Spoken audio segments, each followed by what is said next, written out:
एक आदमी और उसकी पत्नी चिड़ियाघर घूमने गए। वो देखते देखते वो बंदर के पिंजरे के पास पहुंचे। वहां उन्होंने देखा कि एक बंदर अपनी मादा के साथ बड़े जोश से खेल रहा था। यह देखकर पत्नी से अपने पति से कहा, देखो कितना रोमांटिक जानवर है, अपनी मादा के साथ कितने प्यार से खेल रहा है। तब पति चुप रहा। तभी पति पत्नी आगे गए तो उन्हें शेर का पिंजरा नजर आया। वहां उन्होंने देखा कि शेर और शेरनी दूर दूर बड़े आराम से बैठे थे। खामोश शेर एक कोने में अकेला बैठा था, जैसे शेरनी का कोई अस्तित्व ही नहीं हो।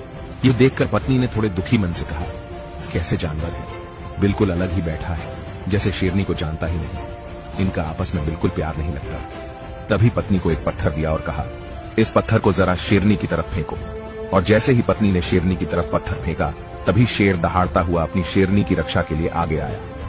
अब पति अपनी पत्नी को एक पत्थर और दिया और कहा, अब इसे बंदरिया की तरफ फेंको। जैसे ही पत्नी ने पत्थर फेंका, वो बंदर अपनी मादा को छोड़कर खुद की जान बचाने के लिए तुरंत पेड़ पर चढ़ गया था। दोनों जानवरों को प्रतिक्रिया समझाते हुए पति ने अपनी पत्नी से कहा, बंदर की तरह झूठे और असंवेदनशील लोग अपने खोखलेपन को छिपाने के लिए अक्सर इस तरह के बाहरी दिखावे वाले रोमांस का ढोंग करते हैं। वहीं इसके विपरीत शेर की तरह लोग हैं जो दिखावे से दूर तनाव मुक्त होकर अपनी जिंदगी आराम से जी रहे हैं। और आज के समाज में हमारे आसपास बंदर ज्यादा है और शेर बहुत कम है।